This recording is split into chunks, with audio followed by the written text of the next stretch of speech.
Welcome back to the Not Our Crib podcast. It is the man of the house, Bright Night, and how's everybody been? I know it's been a while, and I'm re-recording this one because I didn't like the last recording. So, we're back, and a lot of things have been going on recently. Too many for me to keep track of, so we're gonna do better with that next time. But the few things that I have taken note of and written down, we will discuss today. So let's get into the hot topic of today. And let's talk about Streamer University. Now, if you don't know what Streamer University is, Kai Cenat, a very, very popular Twitch streamer, YouTuber, content creator, wanted to give back to the community and start his own university to help people who are small streamers or content creators in general to network with each other and help grow their brand. This idea was so great. And with the millions of people that wanted this opportunity to really blow up and start really getting a lot of traction on their page, everybody started submitting admission videos. I even did one for myself. And just the amount of people that were just so interested and just so dedicated to really trying to make this their next move and thinking it as a big step forward for themselves was amazing. I love the way the community just kind of came together and showed off a little bit of their personality or just gave genuine responses. We did our applications, talked about our dormitory rooms, like how we would keep a room clean, answered a few questions. He had even a few questions for like a possible scholarship. It was probably just for jokes and everything. And everybody was anticipating getting that acceptance or rejection letter in the mail or email to see who was going to make it. As the stream went on, as he began revealing each and every person that was going to be on the stream or that was going to be at the university, people were not too happy about it. The main reason is that a good portion of the people that were going to Streamer University were already somewhat of a popular streamer or people that Kai knew personally.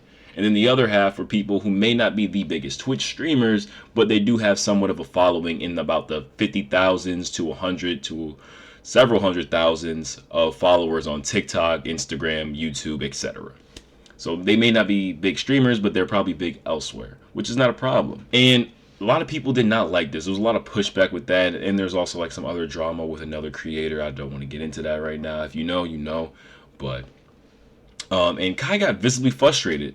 And I can understand that. And I'm not here to condemn him for how things turned out or how like people didn't get accepted. Like I didn't get accepted. I got my denial letter and everything. But I think where people had got a misconception or people had got things wrong about it, or even just the miscommunication itself about Streamer University, it should have been better communicated to avoid any type of backlash. I would say the first thing that would have kept everybody from just reacting the way that they did is, for one, if he explained how many people he was willing to accept to Streamer University. There's over 130 people going to Streamer University and 7 million people applied. I don't believe any of us, unless I'm wrong, but I don't believe many people knew how many people were going to be accepted until the day of the stream, which would have lowered people's expectations of possibly being able to get in there. Because when you say university, people are assuming that about at the very least a few thousand people are going to be able to go. And that was my impression, especially since I work at a college that can house 20,000 students. But I would say that's the one thing that should have been communicated, but somewhere it might have gotten lost in translation. I'm not entirely sure. Another thing, if what a lot of people are alleging that it's mainly just for him and his friends to kind of have their own get together on stream, that should have been more spoken about even for the first class. I would honestly say that if this was something that was going to have multiple classes per year, maybe just a semester and then another semester 6 months later, just say the first class is going to be people that I already know or that you may know that I want to give more exposure to, and then the second class after that, we're going to be looking more towards lesser known people and content creators that we can kind of congregate and just see how everything goes with the first class, just to play it safe. And since this is something that's, I believe, is also sponsored, because knowing that Kai is a big brand, he brings in a lot of big brands together when it comes to him making content, I would assume that that would have been another reason as to why he chose people that he was more comfortable with and knows, because He may not know everybody in his fan base, but he knows enough to know that they can be a potential brand risk, and that is why he chose the people that he felt safe with. So that is understandable. And I figured that out by the time we got to the stream when he did shout out T-Mobile. And I think another constructive criticism that I would give for Kai, and I don't know him personally, so I don't know what the real planning was, but I'm not here to assume anything. But for me, I was under the impression, because there's conventions like DreamCon that was organized by RDC, and how well that convention has grown over time, and even is now, like, it started in Austin, Texas, now it's in Houston, Texas. So, and it's bringing in what, 20 plus thousand people, 20 plus thousand people yearly now. I figured that that type of networking or knowledge would have been brought to Streamer University, to where we could at least house 5,000. You know what I mean?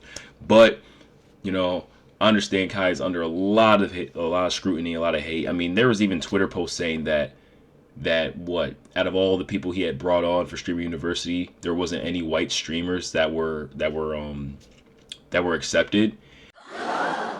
And I've seen some of the jokes on Twitter. Some of the people were saying, like, "Oh, now you guys like DEI or whatever," and they're saying, like, "Oh, they're complaining about no white streamers, but Ray, who's Asian, he's on there," and like, people gonna do whatever they're gonna do. We can get into a whole topic about how I've been noticing, not a flip, but people are starting to feel the way that we feel. Y'all know what I'm talking about. The way we feel, being excluded and not being accepted, and being told to have our own stuff, and then making our own stuff, and then being upset that you weren't accepted into the stuff that we created for ourselves. And it's not a specifically HBCU type Streamer University thing. I mean, even at HBCUs, you don't have to be black to go.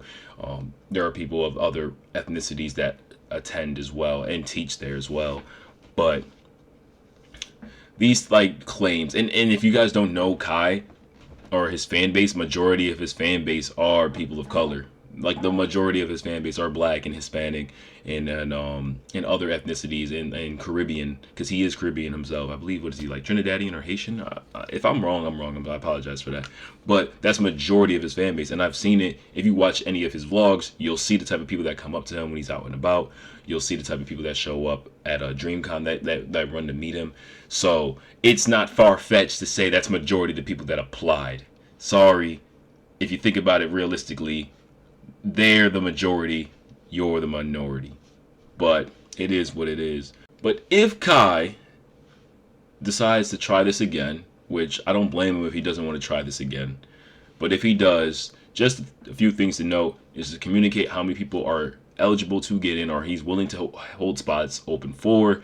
I'd say rules and regulations are very important, because one of the things he was saying that made people believe even more that this is going to be a real type of college experience that anybody can get into was that he said, students, you don't even have to show up to class. You could be in your dorm room the whole time. That's what made people believe that we're actually going to be on an actual college campus and be able to live another college lifestyle, but specifically for being a content creator. Just better communication with how many people are going to be available, rules and regulations of what to and what not to do, because it's going to be streamed probably 24/7 for the weekend. So, like, certain behaviors have to be in check. I would say, like, kind of give more of a tour of what people could expect to see on campus, or even keep a curriculum that everybody must follow for the class. I assume that everyone's going to be under the same major or similar majors, like a finance, like handling brand deals. So people are going to do, like, work for that, projects for that, or community relations, like how do you get out in the community, street interviews, like things like that could be applied to, like, a Streamer University. I mean, maybe I might have to make my own. We'll see in the future. That's why you guys should like this video, so go ahead and hit that like button, subscribe, share, and stay tuned for more podcasts like this. So, the CIA, we got a lot of them today. The CIA has dropped a new distraction. One gorilla versus 100 men. This should have been a topic that was easily squashed from the beginning. I don't understand how we keep getting into these debates that should already be known. 100 men are beating a gorilla tools or no tools. A gorilla is six times as stronger than a human. They can body like 40 humans probably by themselves. Not gonna lie, but you still gotta fight 60 of them. This thing had just got so out of hand over the past few weeks. During the time this was like the biggest thing, every other video was talking about it. There was so many memes about it, and I'm just like, I thought it was gonna die off in like 3 days, less than 3 days, honestly. But it didn't, and it became such a big topic, and people were arguing that a gorilla can kill 100 men. People were doing simulations about it. And people were having memes like, oh, signing the dudes up to go fight the gorilla, whatever, and then people are flipping it now like 100 women versus accountability, 100 men versus loyalty. Like, who started this? That's my thing. Who started this? Why did this have to be such a big thing? And it honestly kind of got annoying. I really was hoping that this was gonna die, and it didn't die. Well, it's dead. It's kind of dead now. But even then, I was really hoping it was gonna die off. Like, I know 100 men can beat a gorilla. Come on, it's 100. It's 100 men. Have you ever stood in a room with 100 people? Now imagine you're 6 times as strong. Like, yo, it's over for you. It's over for them, right? But other people don't believe that. Other people like talk about how strong a gorilla is that can tear a human apart. Yes, one human. Now times it by 100. It's done. And then they started doing like offshoots like 100 Florida men versus a gorilla, and they're saying like you wouldn't even need 100 Florida men. You really only need like 20 of them to fight, or 100 YNs versus a gorilla. that one's easy. That one's easy.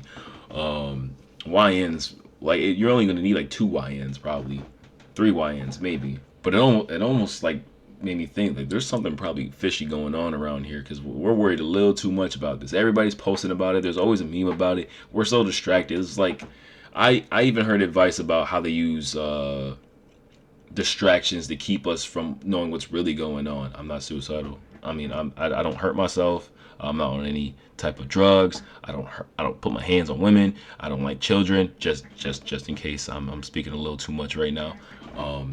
I heard advice that when they tell you to look left, look right. When they tell you to look up, look down. They're hiding something from us. That's just the conspiracy theory in me. I mean, look at this shirt. Look at this shirt. Don't get it twisted. Don't get it twisted. This is heaven on earth. Shout out to my homie Keaton, representing the brand Heaven on Earth. I love wearing this hoodie. This hoodie is amazing. This hoodie is worth every dime. I said it in the last podcast or last video that I had wearing this, and it's kind of cold even though it's summer, and my house is freezing even though we don't have the AC on. But yeah, my room's freezing, so that's why I put this on. What other V versus V or 100 versus 1? What other things do we have that we can put out there so we can keep this debate going, since you guys are so intrigued or was so intrigued with this debate? I really want to see. Comment what you would love to see for 100v1, and we'll go ahead and review it in the next podcast. Actually, really quickly, I got a few 100v1s for myself. I got one me versus all these Last War clones, or these what's it called? I don't even know what type of genre of phone game it is, but it's that game where you got the guy who's shooting at a horde of zombies or a horde of warriors, and there's this giant boss, and then you run into one gate to increase your numbers, and then you run into the other to get a power up, and then you gotta keep running back and forth. I keep seeing them so much, it's gotten so annoying, and they're all under different names. And now it's gotten to the point where they have to make commercials saying that we're a real app and the other ones are fake. And I don't even know what to believe anymore, because when it was just Last War and then like the 1 or 2 other clones, it was okay. But now every other one I see, and I need the real one to sponsor me. So go ahead and sponsor this video so I can stop talking trash about it. But aside from that, it's gotten to the point where it's like I feel like my algorithm has put me in a new ad apocalypse, YouTube. And I don't appreciate when I pause videos now that ads start popping up on my phone. That's kind of annoying, because now I gotta sit here, hit X so I can go ahead and sorry YouTube, but pay artists. Shout out to Marcel McCullough, my cousin. Pay artists and do the work. But aside from that, I want to see an end to this. I'm begging you guys. I'm begging the algorithm. Please, I know you're listening to my calls. Please stop putting these Last War clones on my YouTube. And speaking of overhearing and listening to my conversations, I even heard an article talking about Apple losing their lawsuit for Siri listening to your conversations, which we all kind of figured when Siri would just pop up for no reason. I could say, "Hey Siri," and it doesn't work. But when I'm talking and I say something that either sounds like I'm saying Siri or something that doesn't sound like I'm saying Siri, it pops up. So I'm not sure if the window is still available for you guys to claim your portion of the lawsuit or the money that they owe you, which is probably like $5 anyway. But why not get a free $5, right? But if it is, go ahead and look for that article just to double check and make sure and see how you can claim yours. I haven't claimed mine. I'm probably not. I probably will. It depends on what time it is when I go ahead and look at it. But shoot, all I'm saying is if you're going to listen to my conversations, give me more financial advice. Really, give me more financial advice because I've really been working on doing my finances and then adding to my bag of tricks for financial literacy, which I really want to re-up on for myself.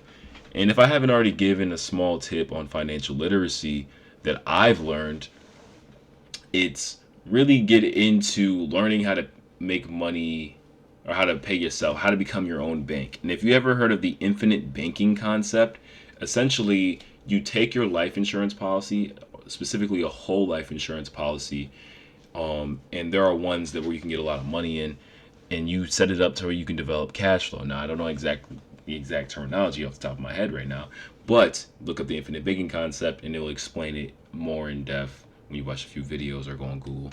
But you have it set up in a way to where you can get cash flow. Now, this isn't for you to pull from and just start spending. This is basically just like a bank. You become your own loaner. So, like how I got me a new car, my plan eventually is to utilize my get a whole life insurance policy so I can pay the bank the price for my car. That way I just pay myself back, which is what you're supposed to use it for. You loan yourself out some money, you utilize it to do a big purchase like a car or a house, and then you pay yourself back. And you better pay yourself back because when you take out the money, it's considered income on your taxes and you will suffer penalties while also suffering penalties on your insurance. So you pay yourself back and you start building interest, which whether it's simple interest or compound interest, I believe it's simple interest for this case. So say I take out $20,000, I spend it on something and I pay myself back because I'm getting simple interest. Let's just say I make $25,000 back onto my policy, which I can then borrow again and utilize later on. So that's the advice I'll be pushing out to a lot of people who want to get something like a car, a nice car, as well as like look into getting a whole life insurance policy. So I'm going to definitely be doing that for myself. I am making payments right now and I can, but why not when I can make money off? Why do that when I can make money off of myself, like how the banks make money off of us? Because they make money off of interest. They don't make money off of you paying it on time. They make money off of interest, which goes into like credit and everything. It's really when you're in debt and you're paying that off at large lump sums or minimal payments and then large lump sums, that's when the credit score goes up and down. It's a scheme. It's a scheme, and you gotta know how to play it in order to win. I know things have been quiet recently about Shannon Sharp and what he had going on with his controversy, and I'm not here to condemn him. Okay, I kind of am. But the reason why I want to bring it up now, why I should have brought it up way back when it was a hotter topic, but it's never too late to teach something or to give a little bit more of a lesson. And I would say the lesson that I'm trying to push is stop being such a gooner. Like, and this is coming from me. I done turned over a new leaf several times, but even then I've learned that it doesn't do you any good service to be on that level of gooning, especially as an older man. And it's unfortunately unfolded into something that has cost him a lot of opportunity and a lot of money currently. We haven't heard so as far as I know, I haven't heard too much about Shannon Sharp and his situation, but it's always that just mentality of just being overly horny that is really being the downfall of a lot of men. And you see in some of his other podcasts and videos, people have gone out and told him, you need to chill out. You need to be careful. These people are not your friend. There is something to always gain, especially when you're a man of means and you have a lot of money, because you have a lot to lose. And for him, he's possibly, if not already did, lose $100 million deal, or he just signed one and he's probably getting shafted because of his activities. This is where I say that a lot of older men, or a lot of men, ain't really men mentally. Bars. And so the obsession with trying to sleep with a woman is gotten so ingrained into your head that you lose the most important thing for a man to have, or one of the most important things for men to have, and that's discipline. Without exercising that level of discipline in yourself to know when to calm down, to know when it's risky to do something, to not have precautions to protect yourself, because even if you do have precautions, you can still get treated, or you can still be looked as the bad guy, even if you're right in the system. That's just the way it is now. And I even explained it to my friend, shout out to you, Kari, but you can do everything right to protect yourselves and still get shafted. But at least you made an effort, a diligent effort that could be backed up, especially when you have a digital footprint, that could be backed up to say that you were aware of the consequences of your actions. And you don't have to give a whole apology spiel on your platform addressing your friends and family about whatever it is that is going on. And even someone like Shaq, I understand that Shaq has acknowledged that, or that I am aware that Shaq has acknowledged that his infidelity early on in his career as a basketball player has cost him his marriage, and why that ruined him for a little bit, because being married was really where the happiness was. What he was doing was not, and he regretted it. And that's owning up to it. Shout out to him for owning up to it. But those gooner ways are still within you. And while it may not have cost him another marriage, maybe it has, maybe I don't know. I'm not sure. I'm not into his life like that. But when he's getting put on Front Street, and I don't even want to say it's Front Street, but when they're making videos about him popping up in women's DMs, I done seen him in IG models lives before, because he forgot he wasn't on his burner account, which is hilarious. I done seen him take out Brittany Renner on a date, which got published on a lot of outlets.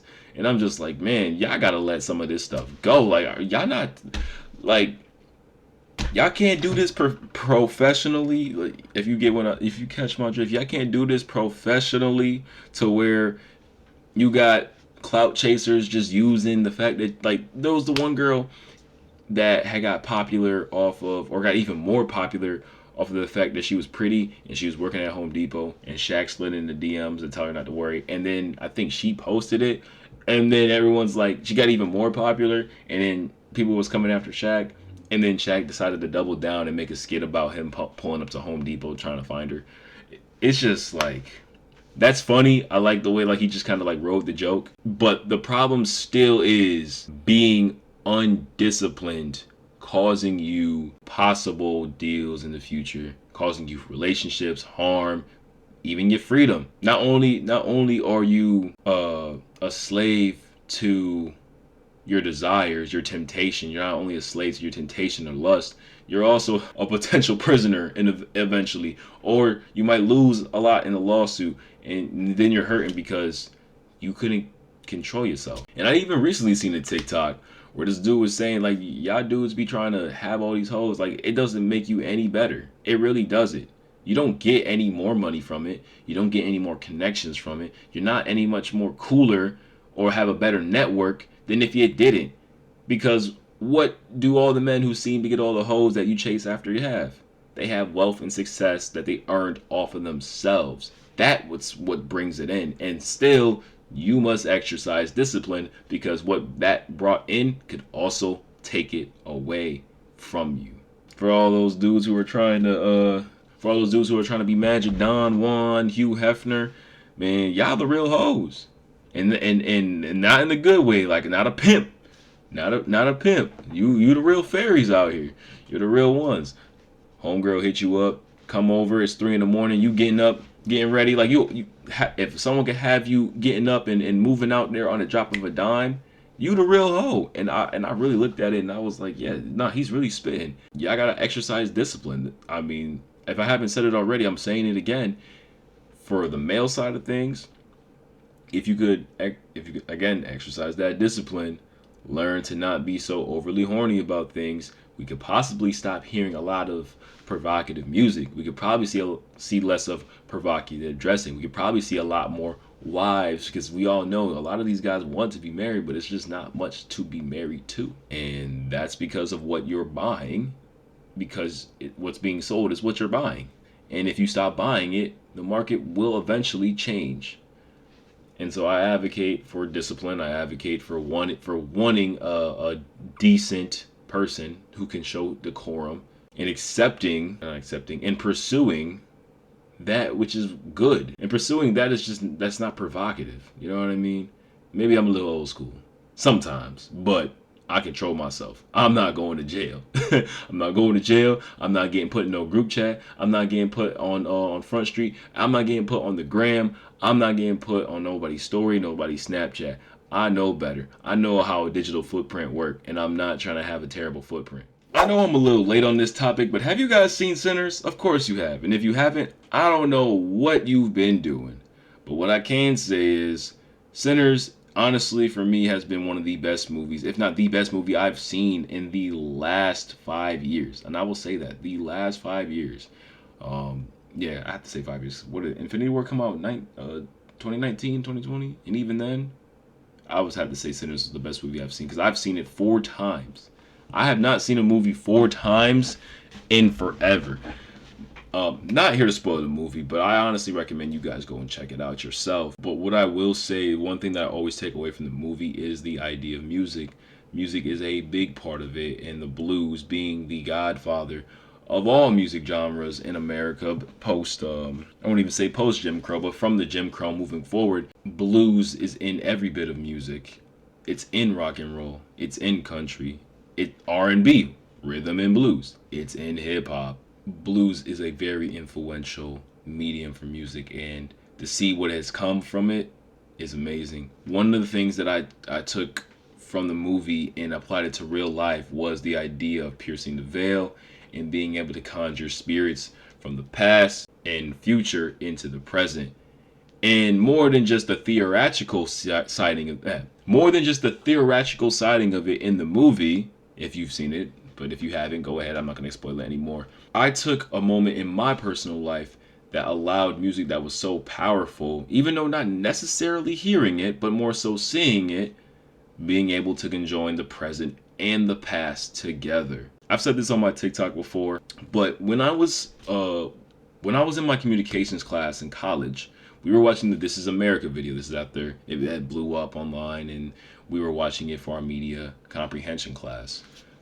So, at the part of the video where Donald Glover is on top of a car dancing, my professor stops and asks, "Who does he remind you of when he's up on the car and he's dancing?" And nobody in my class could answer the question. No one even gave a guess. So I'm watching it, and for some reason I just looked at him and I said, "He reminds me of James Brown." And she said, "Yeah, that's correct. He's like James Brown dancing." Now, let me tell you this. Up until after that video, I had never seen James Brown dance a day in my life. I have never seen him dance. The only time I actually can recognize James Brown was Chadwick Boseman. Rest in peace, Chadwick Boseman. I had never seen James Brown dance. So when I said that, I was kind of like taken back and confused. I was like, why was that the answer that I gave? Knowing that I didn't know, but for some reason, the dance and performance was so powerful, it triggered some sort of memory of possibly a family member of mine witnessing James Brown perform. You never know. But even the concept of piercing the veil in the real world, outside of just connecting the dots between one person to another, when they're showing, here's a little minor spoiler here, when they're showing how powerful Sammy's music is, and you're seeing new people show up, I applied it to how hip hop was made itself. The foundation of hip hop was using a lot of soul music, a lot of soul and blues music. So we use that for funk and dancing and partying, and then you have the MC, the master of ceremonies, rapping over the track. And now we're using a funky beat because they're using turntables and everything, mixing classics together. That is a pierce of the veil, being able to combine the past and the present together. And that really just struck me as it's more than just having a supernatural fact to it, it's a realistic fact to it. And I loved it so much. And now when I listen to music, I'm listening for something that like really strikes me more than just having a catchy beat. Something that really like sends me into a different type of euphoric feeling. And that's why I love R&B music. Not the mainstream one, because that's great, but more of like the indie, the more alternative or underground R&B, the one that utilizes real instrumentals. I love listening to that. And I've even been trying to figure out what people could actually pierce the veil when it comes to music. And while I'm gonna make a whole list eventually, probably when I'm gonna tag along a part of this video and make a whole list of people when I listen to their music that feel like they can pierce the veil. One of the things I love so much about R&B music that I wake up listen to it almost every day is that just feeling of being in a different space. Like, for example, there's a song by a singer named Christian Korea. Hopefully, I'm saying his name like Korea. And it's called Deep Green. And when I listen to that song, the beat makes me feel like I'm floating in space. I feel like I'm floating amongst the cosmos, or in the middle of a sea, or I feel like I'm in a like an animated early 2000s MTV video, and I'm just like float. Like, I just feel so good listening to that song. Listen to Deep Green by Christian Korea. Hopefully I'm saying that right. But that's a great song. I love listening to that. Even another song that I love listening to that makes me feel like I'm older and I'm dancing with like my wife of 20 years is a song called The Dress by Dejan. And I was playing that on repeat earlier today, and I love listening to that. There's also Bathe. They have a song called Spanish Moss. I just love hearing that beat. Even Limbs by Planet Giza, just the melody that they bring to that, it just really brings it to life. And even my favorite R&B artist, Kiana Lede, there's a few songs that may not have the same like euphoric feeling as the other songs I named, but then she, contacts past music in her present day songs. Like her song Mad at Me, when you listen to it, the way that she speaks on the song, the beat is very reminiscent of So Fresh and So Clean by Outkast. And then her song Out of Luck just sounds very reminiscent of Genuine's Differences. And it's just like the attention and respect and paying homage to old music in newer songs, but for different subjects and much different. Like Out of Luck is not a good song. Like when I say not a good song, it's not a happy song. It's not supposed to be a happy song. It's more talking about their issues and problems and feeling that the person is now out of luck because now you're trying to come back after you done did what you did and it's over and done with. Like you're out of luck. Versus the song Differences, where you feel like your life has changed for the better for somebody. It's more of a love song. It's more of really dedicating your heart and feelings to somebody on the track. And that just duality, that split that utilizes two subject matters and blending them together in a new formula. I love that so much, and why I'm really appreciative of R&B music that I've been listening to. Please go check out those songs. Well, I'm done rambling for today. I know it probably sounded a little bit messy, but I know I have to get back into the swing of things and just learn to become more consistent. DreamCon is coming up, and I can't wait to see the things that go down. I'm probably not going to record myself at DreamCon, but just talk about it after, and once I get back, we'll get back to work.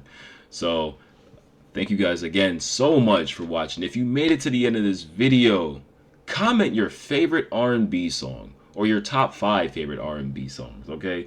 Or just one. Just comment an R&B song that you like or that you would recommend to me. More of like a underground or indie artist, somebody I haven't heard yet, because I would love to add that to my playlist. Make sure you guys like, comment, share, and subscribe, and stay tuned for more videos like this. This is Bright Knight, signing out for the one time. Peace.